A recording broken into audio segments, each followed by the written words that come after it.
cut the cord. Minus 31 degrees. We gotta go get the chicken water here. It has been snowing. We've gotten 3 feet of snow this week. We're trying to stay ahead of it. This is the chicken coop now. Completely snowed over.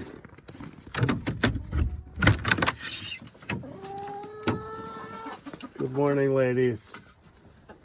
Good morning. You staying warm up there? Yeah, I know you are. Completely snowed in. They're not even getting any light. I'm gonna have to fix that.